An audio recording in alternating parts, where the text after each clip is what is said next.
They discovered pure nightmare fuel in the wilderness. In today's episode, I'm going to tell you two stories. The first story you're going to hear is about this village in Africa where people keep turning up dead and nobody knows why until they do a stakeout. And the second and final story you'll hear is about this remote island in the Arctic region of northern Canada where these indigenous hunters make a truly disturbing discovery. Dinosaurs! Before we get into today's stories, if you're a fan of the strange, dark, and mysterious delivered in story format, then you've come to the right place because that's all we do and we upload once a week. So if that's of interest to you, please offer to do the like button's grocery shopping, but don't tell them you squirted an entire bottle of lime juice into their fresh milk. Also, please subscribe to our channel and turn on all notifications so you don't miss any of our weekly uploads. Okay, let's get into today's stories.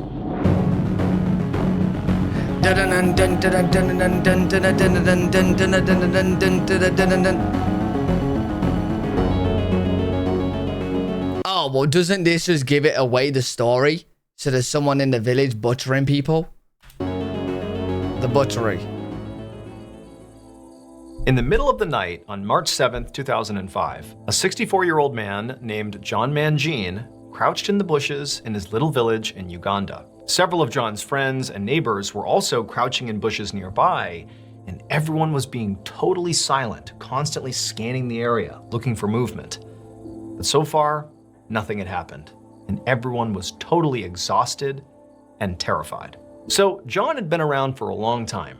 He had 9 kids, 31 grandkids, and he remembered a time that was not even that long ago when this village was a happy, bustling place where, families... Yo, 31 grandkids is crazy. Families and kids could play in harmony and everyone felt safe. But that all changed 14 years earlier in 1991. Because, starting in that year, people in this village started dying.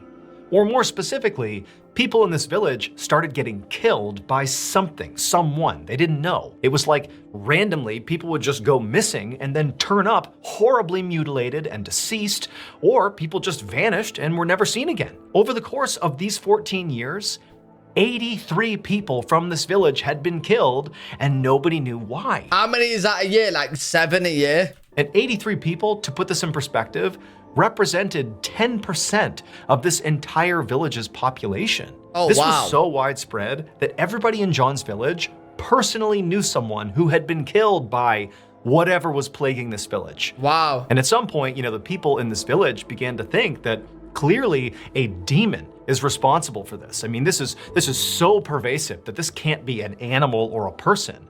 This is like, God's will or something, or this is, the devil's will. We don't know, but it's supernatural. Like, we can't control this. It just is a part of living here. And so literally this village, the people here, had just grown to accept that, yep, sometimes people just turn up mutilated and dead. There's nothing we can do about it. We just got to live with it. But John, he personally knew several people who had been killed, and he never took the stance of, well, it's supernatural and we can't do anything about it. John's like, no, we need to look into this. There's gotta be an actual explanation for what's happening here. And so finally, in 2005, the tipping point was a little boy went missing in the village one morning. And for John, he has all these grandkids, including a bunch of little boys, and he saw this little boy go missing and, he was... Yeah, I ain't gonna lie. If you got 31 grandkids, and 10% of the population, 80 people have been, butchered in 15 years, you got a very high chance that one of your grandkids is going to be one of them. Never found again.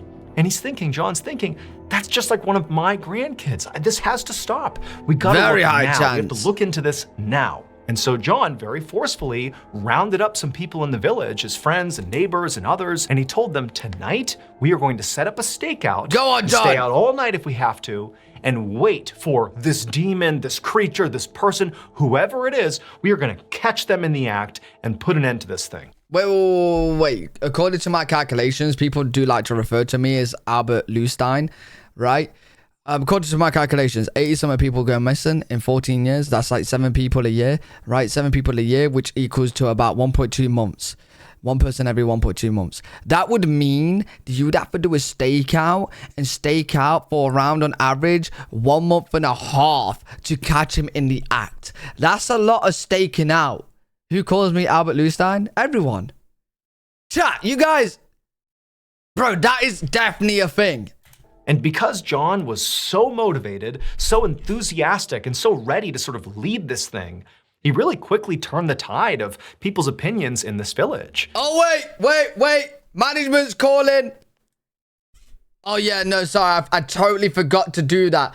I just had word from management that if you guys on YouTube enjoy gaming content, I did release a brand new gaming channel. I'll put a link in the description. Horror games. If you guys like me being scared, screaming, yeah, thank you for that, management. I just told him now. If you guys like me screaming all the time, you like a bit of gaming, check out L3WG Games, link in description. Boom! W plug! It's like they went from being, oh, we can't. Oh, wait, ignore that. I just screamed W plug. I'm pretty sure you meant to plug without saying W plug. Just check it out. Thank you. Do anything about it to, you know what? Yeah, let's put an end to this thing. And so sure enough, that night, John and all these people he had got together for this stakeout, they headed to this area in their village called the Butchery. They had named it that because the majority of the 83 people who had been killed and mutilated and, turned up dead, they were either found roughly in that area, or that's where they were last seen before they vanished. And the butchery was actually basically right next to this lake, this placid lake that sort of sat right next to the village. So everybody's scared of this lake and this area, but tonight's the night. They're gonna figure out what's happening in this village. And so John and the other volunteers, they make their way over to the butchery, and they each climb into these tall bushes, these reeds that are right next to the lake, and they all crouch down, kind of keeping their eyes on the land, the butchery. Yo, it would be very crazy if you actually do catch him on the first night of the stakeout. And also the lake. And there they sat. All of them constantly looking at each other, maintaining eye contact, to stay safe. And they're looking at each other, they're looking at the water, the black. I just thought of something. What if the person doing it was also too involved in the stakeout? And he's just sat there with them going, oh yeah, let's look for him, man. Like, bro. Water that's totally still, and there's nothing on land. It's still, it's silent. But they think it's supernatural. Hours, they just sat there nervously watching, waiting for something to happen. They didn't know what it was gonna be. They didn't know if, one of the volunteers in the stakeout was suddenly gonna be ripped away by this demon or whatever it was. But all night, on this first night of the stakeout, they're waiting and watching on edge, and nothing happens. And so John the next morning says, we gotta do it again. We gotta go back out there and do another stakeout. You gotta do it every day for 2 months. Something out there. And so sure enough, night 2 rolls around, and now they have even more volunteers. They're motivated, they're out there in the bushes, waiting, watching the lake, watching the land, but nothing happens again. And this cycle continues for 4 more days where nothing happens. John is rallying people every night to keep going back out there, but the group is getting more and more tired. I mean, they're staying out all night. It's also sort of deflating to realize that, it looks like we don't have control over whatever's happening here. Like, we can't catch this thing. We don't even know what it is. And so after 6 days of this, where they have seen nothing, no one's been taken, no one's been killed, it's been totally quiet in the village, John rallies the people one more time. He goes, one more night. Give me one more. I know we're going to catch be on something. This night. And so he got the village to kind of agree to go out for one more night. And this night, unlike the others, John decided to do something different to try to sort of entice, whatever this creature or person or whoever it was, whatever it was. You need bait. To entice them out of hiding. You need bait. He and the villagers strung up all this organ meat in the trees right near the butchery, believing that, whoever was killing these people was seeking their meat. Might work. And so they put meat up in the trees. And so that night, the 7th night, John and the others, after putting their organ meat in the trees, they crouched down in the bushes, waiting and watching. And it's... Yo, MrBallen is such a good storyteller.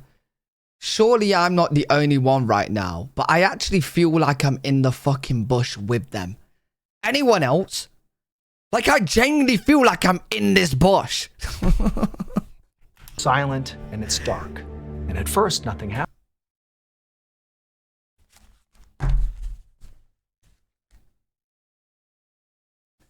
Now I am in the bush. Now I am there, mate. Hey, you guys ready? Because I'm ready. You guys ready? Because I'm ready.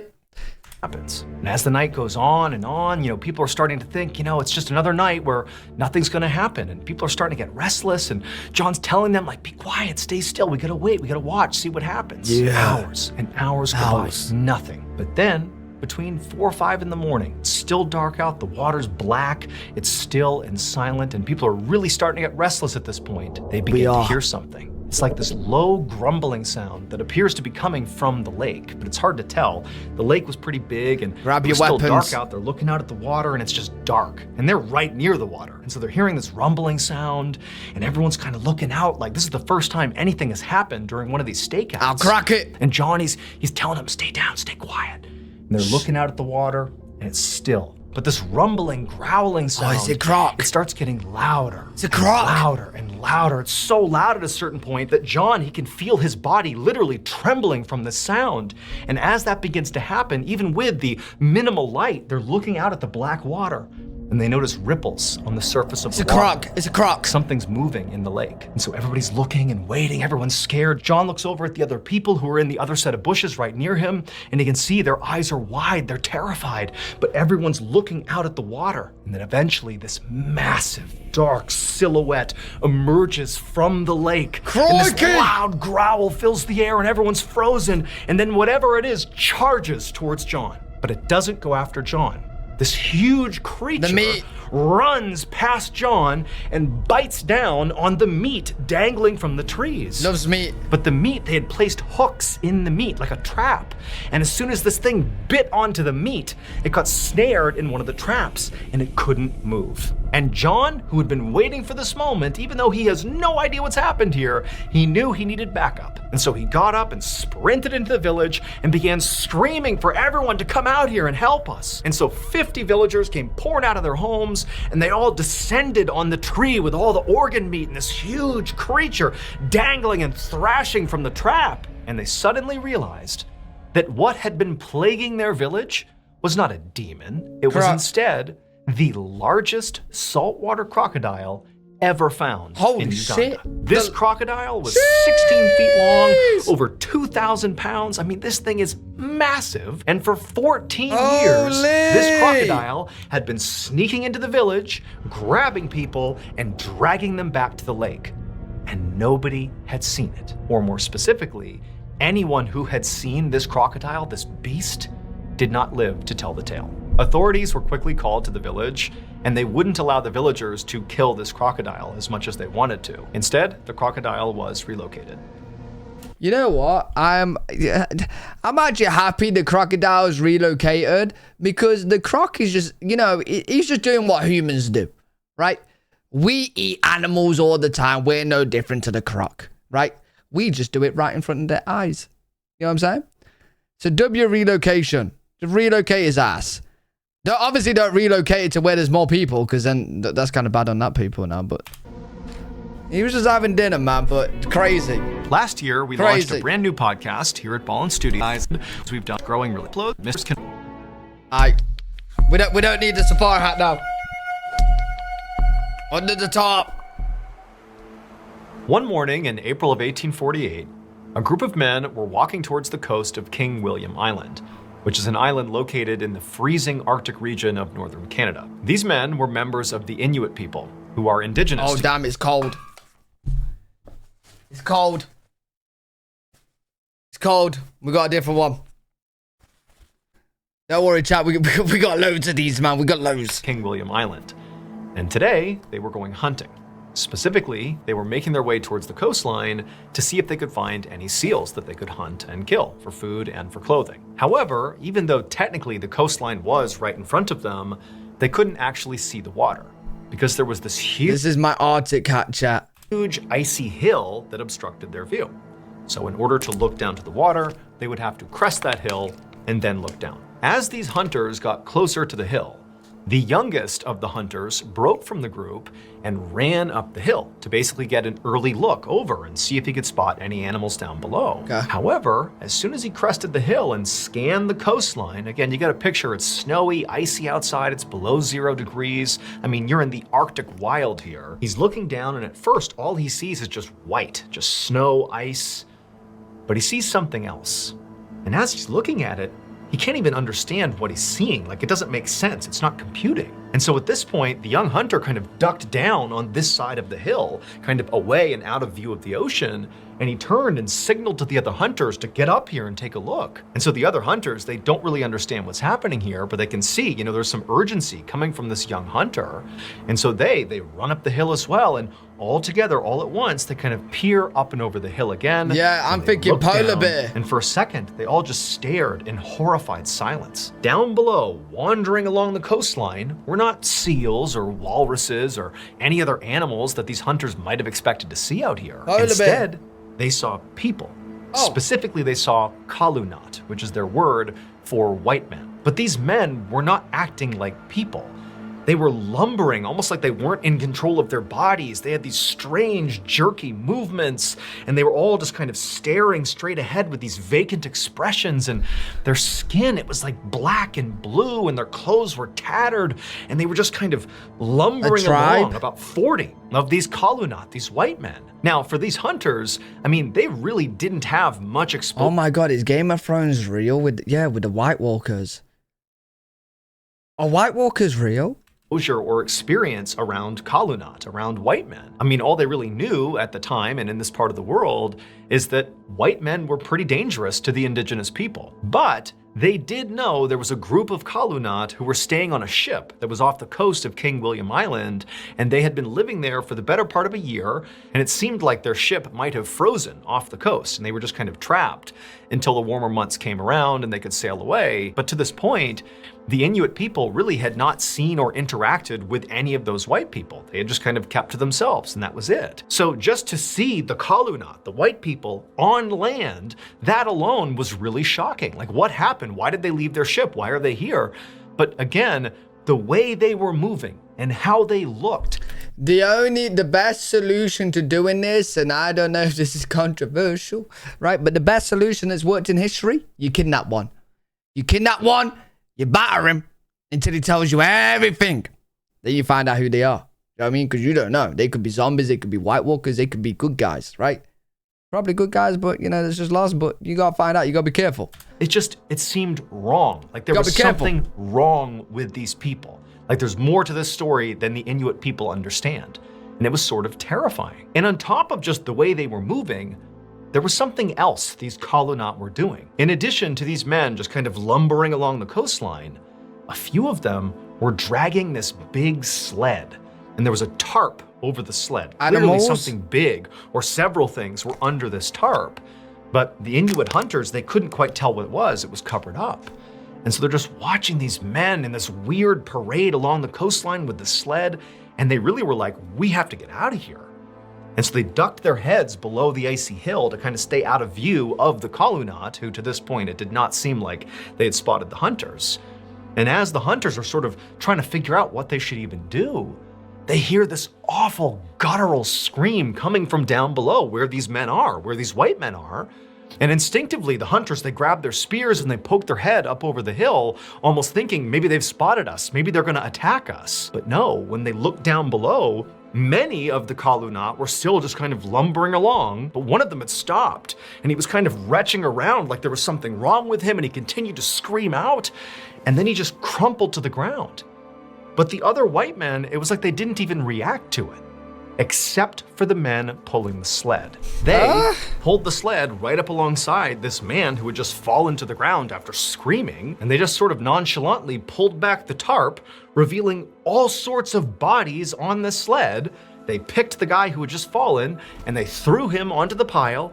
They covered him back up with the tarp, and then, like nothing had happened, the men kept on pulling the sled, and this totally creepy procession continued down the coast. At this point, the Inuit hunters were genuinely terrified, and without saying anything, they just scrambled back down the hill and ran back to their village. The following day, the Inuit hunters came back to that exact spot, that icy hill that looked down to the ocean below. Except this time, they had brought along several pounds of seal meat. So the previous day, when these hunters had gone back to their village to tell the others about what they had just seen, Oddly Yeah, is it just people just getting frostbite and stuff and just dropping dead and dying and they're just stranded? enough, the consensus became that, of course the Kalunat are sort of dangerous to us and we should keep our distance. But from what you're describing, it sounds an awful lot like these men, these white men, must just be starving. Like the way they're moving, the fact that men are falling down and dying, and they have this, sled full of dead bodies. They're out here in the Arctic wild. I mean, this is a very unforgiving place. And so the consensus was, they're starving to death. That's what you're seeing. That's why they're acting the way they are. Maybe. And so maybe the move here is you hunters go back to that same spot, try to find these Kalunat, and give them some food, not only to help them, to be good people, good stewards of humanity, but also as sort of like a peace offering, because there was tension between the Inuit people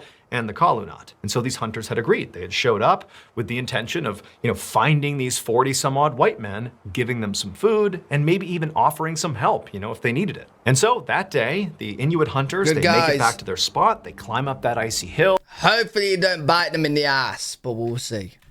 And they look down towards the ocean below, and there's nobody there. It's just complete isolation. And so the hunters, they go down to the coastline and they see footprints from the day before. They find, the tracks from the sled that have been being dragged, and they just start tracking the footprints of these white men. And for hours, these hunters are just following the footprints along this coastline, in the snow and the ice, and they're looking up ahead. They don't see anybody, and it's like, wow, like, these guys, they covered a huge amount of ground. Like, where did they go? And eventually, after hours of this, the hunters come upon this campsite, but it's totally abandoned. It's right on the edge of the water, and based on where the campsite was and sort of how fresh it looked, it seemed pretty obvious that at some point, clearly the Kalunat had been camped out here, but they clearly are not here now. But interestingly, the people that had been here, presumably the white men, they had left behind quite a few of their supplies. Like, there was the remains of a fire, and sitting over the fire was this big pot, like a metal pot.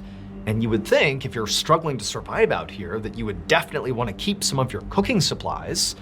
But no, that was left behind, along with several other tools.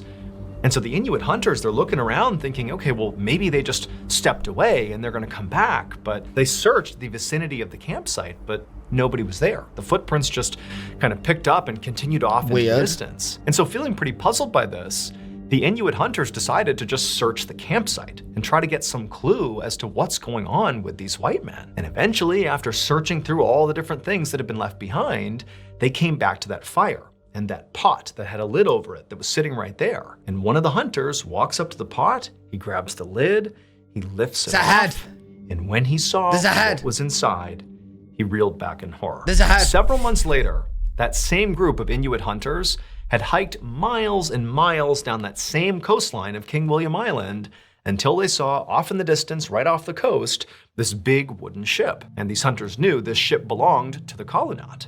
And today, their plan was to break into the ship and raid it, because just recently, these hunters had finally kind of solved the mystery of what happened to those, 40 some odd white men they had seen. Because they came across this mass gravesite, of like 30 plus white men all dead in the snow. And clearly they had starved to death and died from exposure. And so it just sort of seemed like this unfortunate thing that these guys had hiked and hiked and hiked and just kind of fell down and died. But now that the Inuit hunters knew that all these white men were dead, they're like, well, there's a ship sitting right out there. Might as well. No one's gonna claim, so why don't we take whatever's inside of it? Might as well. The Inuit hunters walked out onto the ocean, which was completely frozen. So the ship, it's off the coast, but it's basically a pathway of ice right up to the ship. And so the hunters, they walked on this ice all the way out to the ship. And when they got there, unsurprisingly, it was totally vacant. It's silent, it's still. Clearly, there's nobody in the ship. Now, as the Inuit hunters climbed the side of the ship and got ready to go inside, they all had set their expectations to be like, okay, clearly the men who had inhabited this ship at one point, the white men, the Kalunat, they obviously abandoned the ship and, tried their luck on land unsuccessfully. So clearly something must have happened out here. Like they ran out of food, or there was a leak in the ship, or some sort of chaos ensued here that caused them to abandon their shelter and, head towards the Arctic wilds, right? But once they got on board the ship and looked around, they quickly realized the ship was in pristine condition. I mean, there was no damage to the ship. It was practically brand new, preserved out in the ice here. When they went down below, they discovered there were all these bedrooms with these incredibly comfortable looking beds, and there was bunk beds and hammocks with linens and pillows. There was a library with hundreds of books. There were games. There was all this cutlery and fine china. And just off the kitchen, in their pantry, was this massive food storage room full of food. Why would they leave all that? Still good, that apparently had just been left behind. And so the Inuit hunters, they're thinking like, how is this possible? What caused these white men to abandon their ship, which presumably was perfect, pristine, provided much better shelter? Yo, if I was a hunter, is this bad on me? I would be secretly happy that they did. Because I just hit the mother load of a jackpot. Jesus, I'm winning. I got so much food and so much stuff. Damn, bro. Do you know what I mean? But I'd also be curious of why they left. And also they abandoned all their food, like they clearly weren't starving. So what happened? What caused them to go on land and die horrible deaths? Well, the reason for this would not fully make sense for another 130 years. Because it was in the 1980s when researchers actually began to analyze the remains of these white men, those 30, 40 white men who were found dead on King William Island. It would turn out— Don't say I'm so British because we're known for raiding shit. Everyone will do it. It's survival of the fittest. You know what I mean? They left. Don't know why. We hit the jackpot, right? We didn't raid them and kill them on there. Those men were explorers who had been sent out to the Arctic by the British government.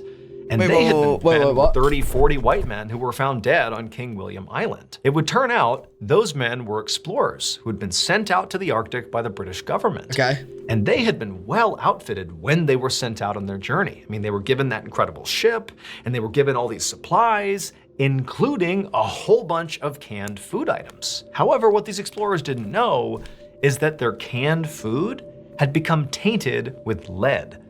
And so as they slowly were eating all these canned food items, they were slowly poisoning themselves. And one of the side effects of lead poisoning, in addition to feeling nauseous and horribly sick, is it drives you crazy. It basically gives you these wild mood swings. And so like the whole ship, all these men— Wait, does that mean the hunters that obviously would have took it not knowing what's going on, they would have ate that and gone crazy too? They would have ate that too. Are undergoing these totally insane mood swings and basically falling into actual mental hysteria out on the ship. And so in their hysterics, all these men decide to abandon their ship and head into the Arctic wild to forage for food and who knows what. I mean, they literally were out of their minds. And when they got to land into the wilderness, they didn't find food, they didn't find shelter. That's a zombie. They found death and misery. And yo, how does it just get lead? Like, how does it just get, like, lead in it? Lead was used in canned food back then. So it's just because the food was in the cans for so long? Why would they have food in poisonous cans? Oh, if you leave it in for so long, it will seep into the food? Jeez, man. Jeez. Ash, thanks so much for the tier 1, Ash. As they devolved into insanity and men began falling down and dying because they were starving to death, they began eating their brothers. They began eating the dead men. That sled they were dragging along was not to preserve the bodies, to give them a proper burial down the road. It was like their mobile refrigeration unit. They were dragging those bodies along and then eating them. And so the reason those Inuit hunters were so horrified when they discovered that campsite and they looked inside of that pot, well, it's because inside of the pot was clearly a human skull, and that skull had been cracked open as if whoever was tending this pot had literally been scooping in and basically eating this person's brain. To this day, bones of the crew members of that failed expedition are still being found on King William Island. They're having brain soup. Oh man, Jesus. See, they pretty were zombies. They were zombies.